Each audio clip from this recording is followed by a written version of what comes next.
திடீர்னு அந்த யானை தாக்குறதுக்கு காரணம் நீங்கள் சிசிடிவி காட்சி பார்த்துருப்பீங்க. அந்த சம்பவம் நடந்த என்ன சம்பவம் யாருக்கும் தெரியாது, நீங்கள் பார்த்துருப்பீங்கன்னா சிசிடிவி காட்சி வெளிப்படையாக எல்லோருக்கும் அது பரவி இருக்கின்றது.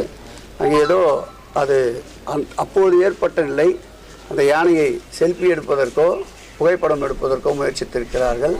அதை யானை விரும்பவில்லை என்று நினைக்கின்றேன். திடீரென்று ஏற்பட்ட சம்பவம் தான் 5 நிமிடங்களில் இயல்பு நிலைக்கு அந்த யானை திரும்பிவிட்டது. எதிர்பாராத சம்பவம், துயர சம்பவம், நம்முடைய மனதை நெருடுகின்ற சம்பவம், அனைவரும் துயரப்படுகின்ற ஒரு சம்பவம். அது வெளிப்படையாக சிசிடிவி ஃபுட்டேஜை தந்திருக்கின்றார்கள் நிர்வாகம். யானை அழுகின்ற காட்சியும் அதேபோல் நிர்வாகம் வெளியிட்டிருக்கின்றது. இதில் ஒளிவுமறை என்பது எதுவுமே இல்லை. இது விரும்பத்தகாத சம்பவம், துயர சம்பவம் என்பதை மீண்டும் மீண்டும் பதிவு செய்கிறோம். 3 ஆண்டுகளாக வந்து யானைகளுக்கான சொன்னேன். இப்போ அப்சர்வேஷனில் வச்சுருக்காங்க. 5 துறைகளை கொண்ட குழு அமைக்கப்பட்டிருக்கின்றது.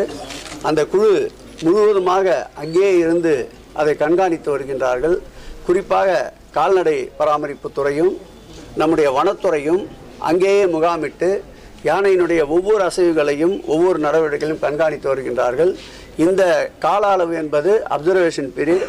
அது முடிந்த பிறகு வெளிப்படையாக தான் எந்த முடிவாக இருந்தாலும் அறிவித்துவிட்டு மேற்கொள்ளுவோம். கடந்த 3 ஆண்டு காலமாக யானைகளுக்கான புத்துணர்வு முகாம் நடைபெறலன்னு சொல்லி ஒரு குற்றச்சாட்டு வைக்கிறாங்க. இல்லை, அதாவது யானைக்கு உண்டான புத்துணர்வு முகாம் என்பது வேறு, யானைக்கு தேவையான தேவைகளை நிறைவேற்று என்பது வேறு. புத்துணர்வு முகாம் என்பது எதற்காக ஏற்பட்டது என்றால், கடந்த காலங்களில் அந்த யானைக்கு உண்டான அனைத்து வசதிகளும் அந்தந்த பகுதியிலே செய்யப்படாததான் அது ஏற்பட்டது. 26 திருக்கோயிலில் 28 யானைகளை நாங்கள் பராமரித்து வருகின்றோம். இந்த யானைக்கு கூட குளியல் தொட்டி 45 லட்சம் ரூபாய் செலவிலே கட்டியிருக்கின்றோம். யானைக்கு உணவு என்பது கால்நடைத்துறையால் அவர்கள் பரிந்துரைத்த உணவுகள் தான் யானைக்கு வழங்கப்படுகின்றது. 15 நாட்களுக்கு ஒரு முறை கால்நடைத்துறை சார்ந்த மருத்துவர்கள் வருகை தந்து பரிசோதித்து அதற்கேற்றாற் போல் ஏதாவது உடலில் நோய்கள் இருந்தால் அதற்கு மருந்துகளும் அதேபோல் உணவு கட்டுப்பாடும் விதித்திருக்கின்றார்கள். 3 மாதத்திற்கு ஒரு முறை வனத்துறையினர் வந்து முழுவதுமாக பரிசோதித்து யானையினுடைய தன்மையை அறிந்து அதற்கு தேவைப்படுகின்ற மற்ற உடற்பயிற்சியோ அல்லது உணவு வகைகளோ மாற்றம் இருந்தால் அதையும் எடுத்து சொல்லுகிறார்கள். அதை முறையாக கண்காணித்து வருகின்றோம். யானையும் நம்முள் ஒரு உயிர் என்பதை மதித்து இந்த ஆட்சி, உதாரணத்துக்கு நம்முடைய மதுரையிலே யானைக்கு நோய்வாய்ப்பட்ட போது கண் சிகிச்சைக்காக மேல்நாட்டிலிருந்து வெளிநாட்டிலிருந்து டென்மார்க் போன்ற நாடுகளிலிருந்து கூட மருத்துவர்களை வரவழைத்து அதற்கு மருத்துவம் பார்த்ததை நீங்கள் யாரும் மறுக்க மாட்டீர்கள். ஆகவே யானைக்கு தேவையான அனைத்து வசதிகளும் இங்கே செய்து தரப்படுகின்றன. குளியல் மற்றும் நடைபயிற்சிக்கு உண்டான இடங்கள் போன்றவை உருவாக்கப்பட்டு நேர்த்தியான உணவு வகைகள், இந்த யானைக்கு கூட உணவு வகைகளை பார்த்தால் அது யானைக்கு என்னென்ன விருப்பமான உணவு வகைகளோ மருத்துவ ஆலோசனையின்படி அந்த உணவுகள் வழங்கப்படுகின்றது. ஆகவே புத்துணர்ச்சி என்பது தேவைப்படவில்லை. பராமரிப்பு அலுவலகத்தில் சிறப்பாக தான் செய்யப்பட்டு மற்றவர்கள் என்ன சொல்றாங்க, வனத்துறை வன ஆர்வலர்கள் என்ன சொல்றாங்கன்னா, யானைகள் பிற யானைகளோடு இருக்கும்போது அதோட மனநிலை வந்து சீராக இருக்கும் அப்படிங்கிற ஒரு வார்த்தையை தான் முன்வைக்காங்க.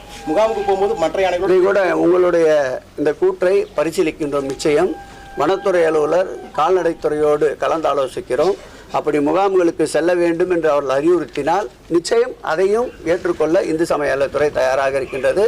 யானையை அந்த காலத்திலிருந்து திருக்கோயிலுடைய வழிபாட்டிற்கு முதலிலே வருகின்ற முகப்பிலே இருக்கின்ற ஒரு தெய்வமாகத்தான் இந்துக்கள் போற்றுகின்றார்கள், பக்தர்கள் போற்றுகின்றார்கள். ஆகவே அந்த வகையில் அந்த யானைகள் சிறப்போடு இருப்பதற்கு நீங்கள் கூறுகின்ற ஆலோசனையும் நிச்சயமாக பரிசீலிப்போம். வனத்துறையிடம் அனுமதி வாங்காம தான் பல கோயில்களில் வந்து யானை இருக்குன்னு சொல்லி வனத்துறையுடைய அனுமதி பெற்ற பிறகுதான், அதாவது வனத்துறை சட்டத்தின்படி தற்போது இருக்கின்ற விதிகளின்படி தான் இந்த நடைமுறைகள் பின்பற்றுகின்றன. ஒரு சில இடங்களில் அப்படிப்பட்ட குறைகள் இருந்தால் நிச்சயமாக அதையும் வருங்காலில் நிவர்த்தி செய்வோம். பக்தர்களுடைய எண்ணங்கள், பக்தர்களுடைய தெய்வ வழிபாடில் யானை என்பது ஒரு நம்பிக்கைக்குரிய பொருளாக இருப்பதால் அதை காக்கின்ற முயற்சியில் நிச்சயமாக இந்து சமயத்துறை ஈடுபடும். அதேபோல் பக்தர்களுக்கும் மற்றவர்களுக்கும் இது போன்ற தீங்குகள் ஏற்படாமல் இருப்பதற்கு என்னென்ன வழிவகைகள் இருக்கின்றதோ உங்களை போன்ற ஊடகத்துறையினர், சமூக ஆர்வலர்கள் போன்றவர்கள் சொல்லுகின்ற கருத்துக்களையும் பரிசீலித்து அது தகுந்தாற் போல் வருங்காலங்களில் முடிவுகளை மேற்கொள்ளலாம். யாரும் ஆலோசனைகளை கூறக்கூடாது என்பது அல்ல, நிச்சயமாக கூறுங்கள். ஏற்றுக்கொள்ளப்படக்கூடிய சாத்தியக்கூறுகள் இருப்பின் அந்த ஆலோசனைகளை ஏற்று பின்பற்றுகிறோம்.